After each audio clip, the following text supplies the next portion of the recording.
Привет, меня зовут Михаил, и я очень люблю еду. Я обожаю ресторан, я обожаю есть в кафе, я обожаю готовить дома. Сегодня я приготовлю французский омлет, который я считаю одним из самых прекрасных блюд для завтрака. И покажу вариант этого дела. Да, это scrambled eggs или яичница-болтунья. Примерно то же самое, те же ингредиенты практически, да, но готовится значительно проще для тех поваров, которые пока еще не очень уверены в своих силах. Так что же нам нужно для того, чтобы сделать великолепный омлет буквально за 2 минуты? Естественно, нам нужны яйца. Я беру яйца С0. Нам нужно сливочное масло. Нам потребуется на порцию 25-30 грамм, можно 40. Немножко воды, соль, перец и сковородка, самое главное. Нужна сковородка с антипригарным покрытием, чтобы по ней легко скользило. Включаем сковороду. Я пожарю помидоры, поэтому, как гарнир. Пока греется сковорода, разбиваем яйца.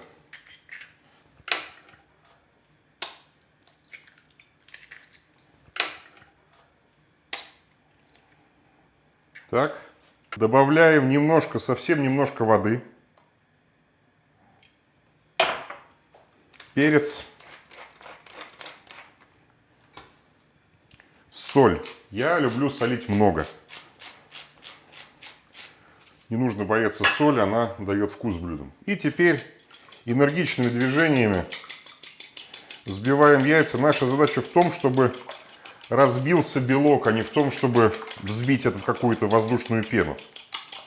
В принципе, 20-30 движений, все готово, да?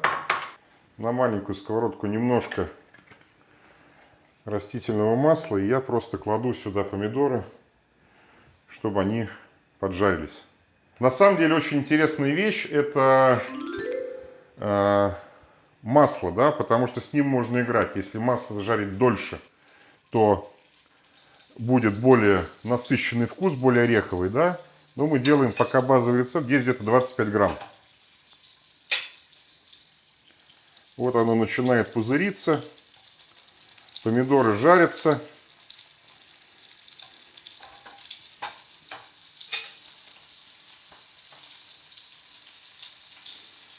Сейчас, когда масло разойдется, не дожидаясь, пока оно станет темным, еще раз взвешиваем яйца и вливаем сюда. И теперь самая интересная часть. Мы должны вот так вот постоянно мешать, чтобы яйца у нас формировались в мелкие хлопья, перемешиваясь со сливочным маслом. То есть мы постоянно, я левша, поэтому я делаю это правой рукой, а левой рукой мы перемешиваем как бы такими восьмерками. Становится такая вот, как пенка, да? Вот в принципе этой стадии для омлета достаточно. Если вы хотите добавить сыр или какие-то еще наполнители, сейчас самое время это сделать. Я сегодня делаю простой омлет, поэтому ничего добавлять не буду. Теперь наклоняем сковородку на 22 градусов и начинаем сворачивать омлет. Свернули наполовину, а теперь самое интересное. Бьем кулаком. И видите, эта часть начинает подниматься и заворачиваться. Теперь мы можем взять и подсвернуть сюда, да? Вот у нас получилось с вами отличный совершенно омлет. Он будет жидкий достаточно внутри. Ждем минуту. Помидоры готовы. И теперь берем чистую тарелку, на которой мы будем подавать. Снова улетело. Не страшно. И быстро переворачиваем. Даже если вы накосячили внутри, у вас будет очень красивый омлет сверху. Теперь, не жалея масла, кладем еще грамм 10-15 сверху и намазываем омлет вот таким образом, чтобы он стал золотистым, красивым, вкусным. Не стесняемся этого всего делать. Помидоры готовы. И можем вот так вот красиво положить помидоры. Я считаю, что омлет готов. Но это не все. Потому что что нам не хватает для счастья в воскресный день? Мы сделаем чудесный коктейль, который называется Я забыл, как он называется, а называется он мимоза. Что нам для этого потребуется? Апельсиновый сок, шипучее вино, газировка. Оп, 1/3 бокала. Это так. Доливаем соком, оставляя совсем чуть-чуть. И сверху доливаем чуть-чуть газировки. И вот теперь я считаю, что мой завтрак для воскресенья готов.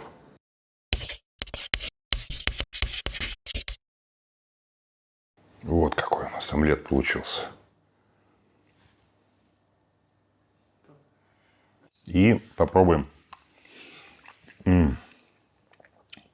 Счастье есть. Особенно, когда еще бокал.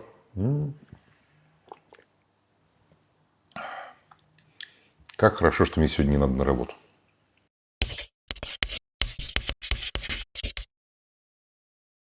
Омлет достаточно простая вещь.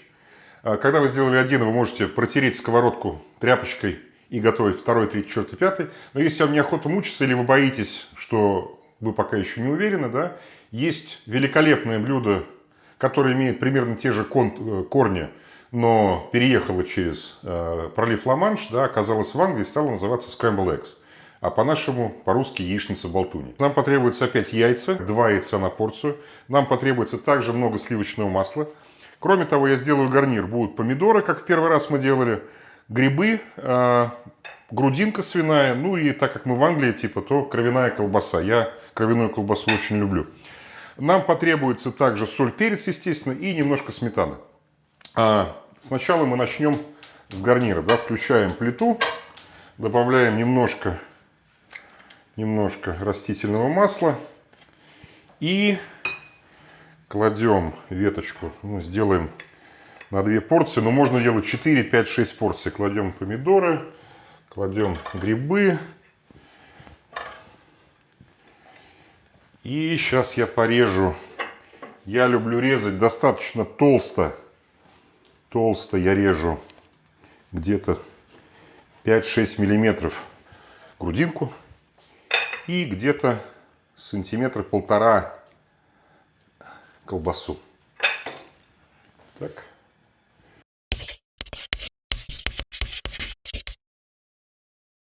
Теперь мы берем яйца и разбиваем их прямо в холодную сковороду.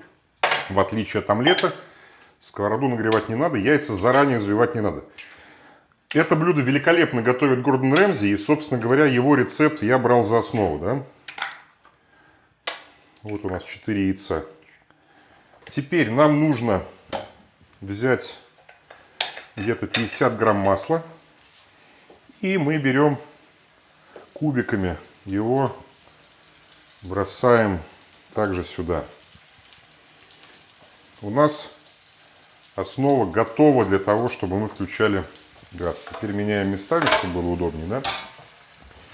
Здесь поставлю. Мы берем обычную лопаточку и начинаем постепенно размешивать яйца на холодной сковороде, чтобы они перемешались с маслом. Масло также тает. Такое медитативное блюдо, значительно более спокойное и расслабленное, чем омлет, который требует определенной уверенности. Здесь главное не перегреть яйца, чтобы они не стали однородными. Да? Как только у нас есть ощущение, что сковорода очень горячая, мы на секундочку ее снимаем с огня и ставим обратно. Сюда очень хорошо добавить зеленый лук. Поэтому я сразу шинкую, пока у меня все готовится, зеленый лук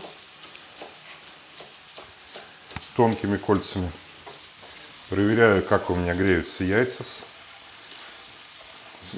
маслом. Я думаю, Гордон был бы мной доволен. Вот уже начинают постепенно яйца прихватываться, и это становится похоже на правду. Обратно на огонь. Продолжаем медитативно в разные стороны Переворачиваем грибы. Я обожаю кровяную колбасу. Я считаю, что это прям великолепное блюдо. Вот у нас уже начинает постепенно образовываться те самые хлопья яйца, которые нам необходимы. Да? Но пока еще снимаем.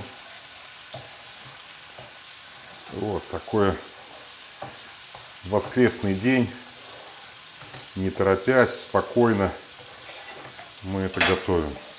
Я люблю яйца, когда они не слишком твердые, когда в них осталась жидкость, поэтому здесь надо просто смотреть, чтобы у нас все приготовилось. Пока перевернем помидоры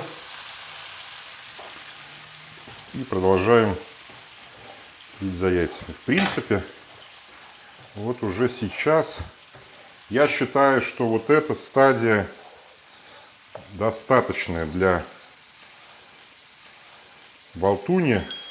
Но сковородка горячая, яйца продолжают готовиться, да, поэтому теперь действуем решительно. Берем сметану, и сметана поможет нам, даст немножко еще больше кремовости и поможет охладить яйца и остановить процесс готовки.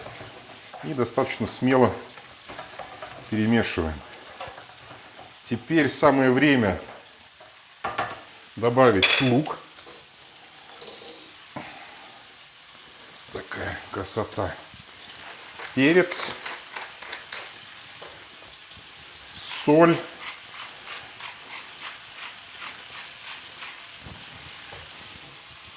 Еще раз перемешиваем. Вот у нас получилась, на мой взгляд, идеальная консистенция, когда такая кашеобразная получилась вещь. Я считаю, что получается прям почти как в кино. Я добавляю еще немножко лука сверху для украшения. Дорежу. Я люблю очень лук и считаю, что лук великолепно сочетается и с омлетом, и с болтуньей. И теперь, собственно говоря, мы выкладываем все это на сковороду. Ой, со сковороды на тарелку. Вот у нас получилась такая прекрасная масса. В отличие от омлета, здесь нету внешней оболочки, да, скажем так. Поэтому немножко такое более жидкое блюдо. Но от этого не становится хуже. А готовить, как я сказал, можно сразу на много людей. Ой, шикарные помидоры. Добавим немножко цвета в тяжелую московскую действительность. Грибы у нас тоже немножко обжарились, но они не сильно пережарены. Это шампиньоны. Шампиньоны, в принципе, прекрасно есть и сырыми. Так, теперь колбаса. Вот так вот красиво. Ветчина, грудинка вернее. Колбаса. Ветчина. И у нас получилось... Сколько я делал это? 2 минуты. Прекрасный совершенно завтрак. Но у меня есть ощущение, что чего-то не хватает. Да? Сегодня выходной, поэтому мы в англо-саксонской традиции, поэтому сегодня мы будем делать Bloody Mary. Что нам потребуется? Нам потребуется, конечно же, томатный сок. Нам потребуется ворчестер, без него никуда. Нам потребуется срирача. Я использую вместо табаско, можно использовать табаско. Лед, ну и, конечно же, водка, да? Ну и сельдерей. Быстро, пока все не остыло. Лед. Смело добавляем лед. У каждого уважающегося человека должна быть дома в морозилке бутылка водки. Да? Настоящая водка не замерзает, при этом имеет обалденную консистенцию. Мы меряем примерно 25, еще раз 25. Томатный сок 150. 150. Я люблю острое, поэтому, как я сказал, я использую срирачу. Смело. И обязательно надо иметь на кухне любому человеку ворчестерский соус. Буквально 3-4 капли. Казалось бы, все, да, можно мешать. Но есть ингредиент секретный. Апельсиновый сок. Его нужно буквально тоже 25-30 грамм на 2 порции. И он даст нам немножко сладости к тому вкусу умами, который у нас есть от помидоров.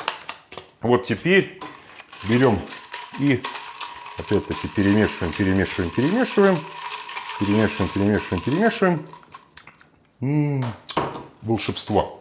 Как может быть без сельдерея в воскресенье, да, особенно с томатным соком, с водкой.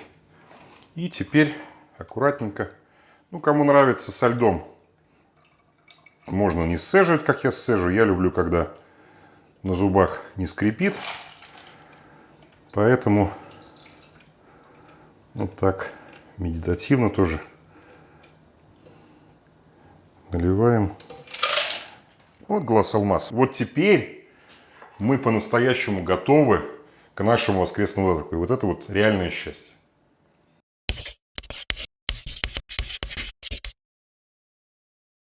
Ну вот, второй вариант великолепного воскресного завтрака.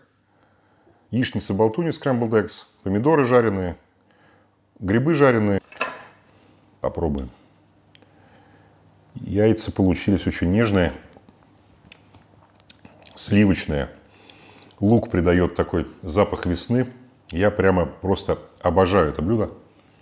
Супер простое в приготовлении, очень быстрое. Блин, счастье есть, конечно, молодец я. Классно готовлю. Надо было поваром становиться.